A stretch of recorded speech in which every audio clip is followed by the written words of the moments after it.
Welcome my dear students, this is Nidhi and हम पढ़ रहे थे बायोलॉजी का 6th chapter that is life process. Last lecture में हमने स्ट्रक्चर ऑफ हार्ट के बारे में पढ़ा था, ठीक है, एंड वहां पे मैंने आपको हार्ट की वर्किंग भी समझाई। आइए एक बार फिर से हार्ट की वर्किंग समझते हैं with the help of flow chart. मान लेते हैं हमारा जो सर्कुलेशन है वो कहां से शुरू हुई? सेल से।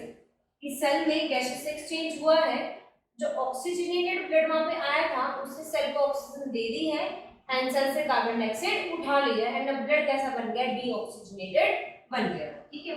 अब वो क्या होगा? वेन्स के थ्रू जो ब्लड है वो कहां आ जाएगा? वेना केवा में, ठीक है। तो कैसा ब्लड आ रहा है? डीऑक्सीजनेटेड ब्लड, ठीक है। ये कैसा ब्लड फ्लो कर रहा है? डीऑक्सीजनेटेड।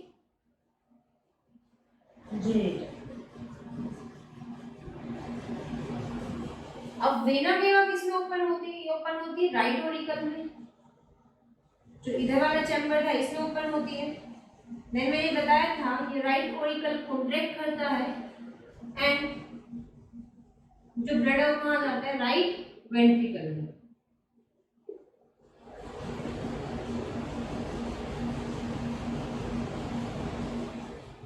जैसे राइट वेंट्रिकल कॉन्ट्रैक्ट करता है, जो ब्लड है वो कहां चला जाता है? पल्मोनरी आर्टरी में,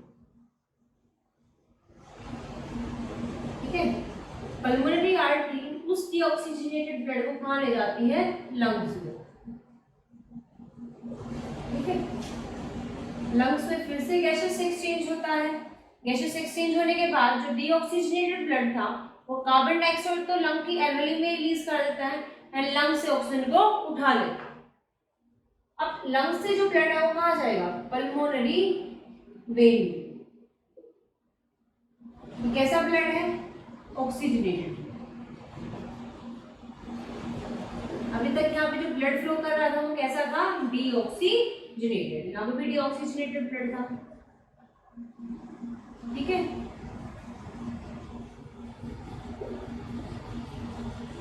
अब पल्मोनरी में ऑक्सीजनेटेड ब्लड को कहाँ ले आएगी? ये ले आएगी लेफ्ट ओरिकल में, मतलब उस ब्लड को लेफ्ट ओरिकल के अंदर रिलीज कर देगी, ठीक है। लेफ्ट ओरिकल देन कॉन्ट्रैक्ट करेगा एंड ब्लड को कहाँ रिलीज कर देगा? लेफ्ट वेंट्रिकल में, ठीक है। इसको भी हम यहाँ लिख सकते हैं कि ये भी कॉन्ट्रैक्ट कर रहा है एंड पल्मोनरी आर्टरी के अंदर रिलीज कर रहा है।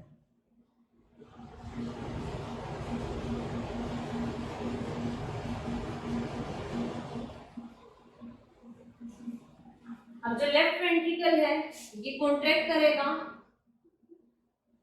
एंड ब्लड को कहाँ रिलीज कर देगा? अयोटा में। अयोटा टूट जाता है आर्टरीज के अंदर, जो टूट जाती है आर्ट्रियोल्स के अंदर, ये टूट जाती है कैपिलरीज के अंदर एंड देन सेल, ठीक है। तो ऐसे सर्कुलेशन चलती रहती है। फिर से सेल आ जाता है, सेल में फिर गैसेस एक्सचेंज होता है। जो डीऑक्सीजनेटेड ब्लड है वो वेन से वेना केवा में आ जाएगा। वेना केवा ब्लड को राइट ऑरिकल में रिलीज कर देगी। ये कॉन्ट्रैक्ट करेगा, ब्लड आ जाएगा राइट वेंट्रिकल में, देन ये कॉन्ट्रैक्ट करेगा, ब्लड आ जाएगा पल्मोनरी आर्टरी में, देन ये कॉन्ट्रैक्ट करेगी, ब्लड आ जाएगा लंग्स में। लंग्स में अगेन गैसेस एक्सचेंज होगी, ब्लड आ जाएगा पल्मोनरी वेन के थ्रू कहां आ जाएगा? लेफ्ट ऑरिकल में आ जाएगा। अब जो लेफ्ट ऑरिकल है वो कॉन्ट्रैक्ट करेगा, ब्लड कहां गया? लेफ्ट वेंट्रिकल में आ गया। ये कॉन्ट्रैक्ट करेगा ब्लड अयोटा में, अयोटा से आर्टरीज, आर्टरी से arteriole and then capillaries and फिर से कहां गया? सेल के अंदर आ गया। तो इस तरीके से हमारी ब्लड की सर्कुलेशन होती रहती है बॉडी के अंदर। अब जो ब्लड है ह्यूमंस के अंदर वो दो बार सर्कुलेशन कर, दो बार कैसे सर्कुलेशन कर रहा है? एक बार तो हार्ट से लंग्स में जा रहा है, लंग से हार्ट में आ रहा है, तो एक सर्कुलेशन तो वही चल रही है, हार्ट से लंग, लंग से हार्ट। दूसरी सर्कुलेशन कहाँ चल रही है? हार्ट से सेल, सेल से हार्ट, हार्ट से सेल एंड सेल से हार्ट। तो हमारी बॉडी के अंदर या जो भी कोई भी मैमल है जो 4 चैम्बर हार्ट प्रोसेस कर रहा है, उसके अंदर जो ब्लड है वो 2 बार सर्कुलेट करता है, मतलब हार्ट से लंग्स, लंग्स से हार्ट एंड हार्ट से सेल, सेल से हार्ट, तो 2 सर्कुलेशन होती है। इस वजह से जो सर्कुलेशन होती है मैमल्स के अंदर वो क्या होती है, डबल सर्कुलेशन कहलाती है। ठीक है, पढ़ते हैं एक बार डबल सर्कुलेशन को। डबल सर्कुलेशन,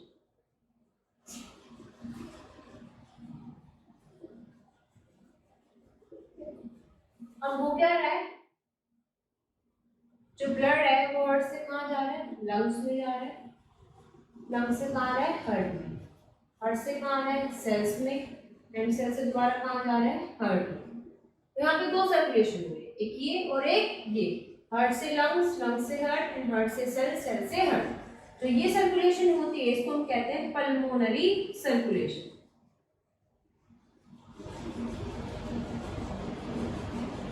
वो जो दूसरे वाली होती है इसको कहते हैं हम सिस्टमिक सर्कुलेशन। ठीक है, पल्मोनरी सर्कुलेशन में क्या होता है, हार्ट से लंग्स एंड लंग्स से दोबारा हार्ट, इसमें क्या होता है, हार्ट से सेल एंड सेल से दोबारा कहाँ जाता है, हार्ट के अंदर आ जाता है। ठीक है, यहाँ से क्वेश्चन पूछ लिया जाता है कि why circulation in human hold as double circulation. आप बोलोगे कि क्योंकि जो ब्लड है ह्यूमंस के अंदर वो 2 सर्कुलेशन जा रहा है, that is pulmonary circulation from heart to lung, lung to heart, and next is systemic circulation, heart to cell and cell to heart. And आप ये 2 चार्ट वहां पे बना के दिखा सकते हो। ठीक है, क्लियर है इतना। अब मैंने आपको पढ़ाया था कि जो 2 ऑरिकल हैं, 2 वेंट्रिकल है, वो सेप्टम से सेपरेटेड होते हैं। एंड क्यों होते हैं सेपरेटेड, क्योंकि हमारे हार्ट में एक पोर्शन ऑक्सीजनेटेड ब्लड कैरी करता है एंड एक डीऑक्सीजनेटेड ब्लड को कैरी करता है।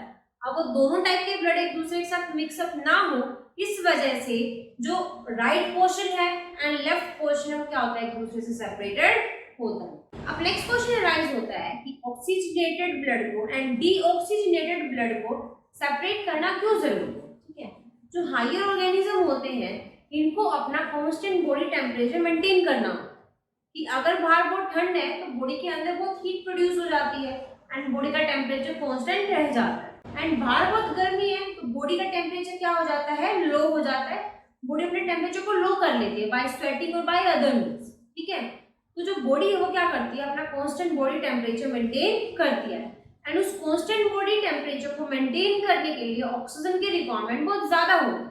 अब अगर दोनों टाइप के ब्लड मिक्सअप हो जाते तो जो अमाउंट ऑफ ऑक्सीजन सप्लाई होती वो क्या होती, बहुत कम होती।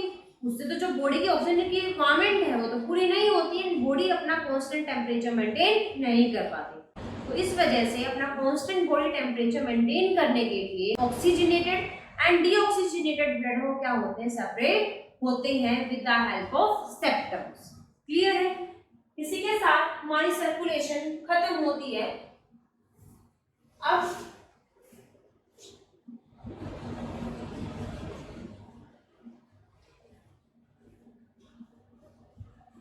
मैंने आपको स्टार्टिंग बताया था open circulation and close circulation के बारे में, मैंने कहा था मैं आपको बाद में पढ़ाऊंगी।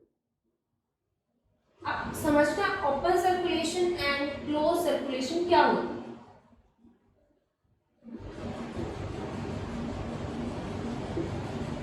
ठीक है, अब जो हमारा हार्ट है वो क्या कर रहा है, सारे सेल्स तक ब्लड को पंप कर रहा है, लेकिन with the help of certain tubes या सर्टेन पाइप्स, जिसको हम आर्टरी, वेन्स इन सब के नाम से जानते हैं। कहीं पे भी जो ब्लड है वो लीक आउट नहीं हो रहा, प्रॉपर पाइप के सिस्टम से जो ब्लड है वो क्या हो रहा है, हर जगह सप्लाई हो रहा है। तो यहाँ पे क्लोज सिस्टम बन गया। तो हमारे अंदर जो ब्लड का सिस्टम है, जो सर्कुलेटरी सिस्टम, वो कैसा है, क्लोज्ड सर्कुलेटरी सिस्टम। ओपन में क्या होता है, ओपन में जो आर्टरी, वेन या जो पाइप्स हैं, कैपिलरीज हैं, ट्यूब्स हैं, वो सब क्या होती है, एब्सेंट होती है एंड जो ब्लड है वो हार्ट से निकलता है एंड सारे टिश्यूज एंड सेल उसमें बात कर लेते हैं। मतलब हार्ट से ब्लड निकलेगा एंड कोई पाइप नहीं होगी उसको लेके जाने के लिए, सारे सेल्स एंड टिश्यूज पे क्या हो जाएगा, ऐसे वो फोल हो जाता है, देन इकट्ठा होते हैं एंड देन वापस हार्ट के अंदर आ जाता है। ठीक है, मतलब कोई वहाँ पे सर्टेन पाइप्स नहीं होती जो सेल्स तक ब्लड को लेके जा रही है। जो सेल्स एंड टिश्यू है वो डायरेक्ट क्या करते हैं, ब्लड के अंदर बात करते हैं, वो होता है ओपन सर्कुलेशन एंड ये होती है क्लोज सर्कुलेशन, जब पाइप्स के थ्रू क्या होता है, ट्रांसपोर्ट होता है। ठीक है, अब ऑर्गेनिज्म ऐसे भी होते हैं, आपने पढ़ा था 9th क्लास के अंदर, इसके अंदर 2 चैम्बर्ड हार्ट होता है एंड ऑर्गेनिज्म के पास 3 चैम्बर्ड हार्ट भी होता है।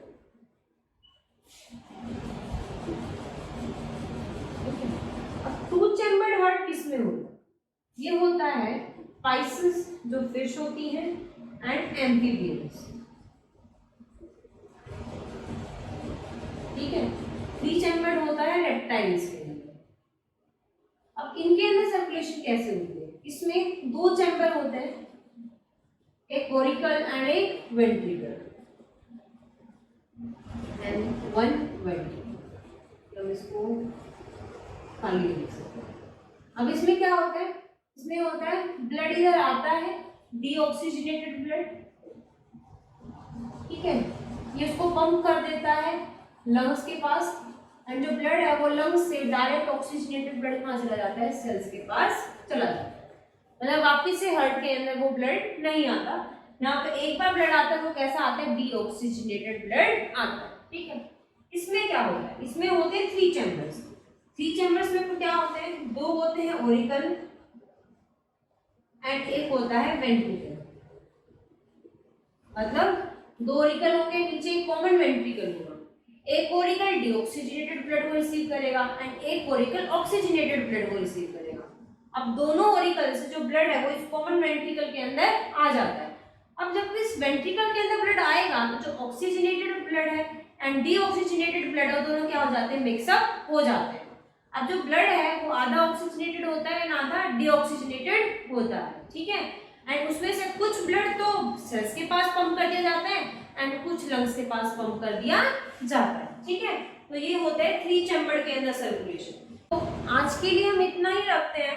आर्टरी एंड वेन के बीच में डिफरेंस एंड लिम्फ के बारे में हम नेक्स्ट लेक्चर में पढ़ेंगे। Please don't forget to subscribe and hit the bell icon.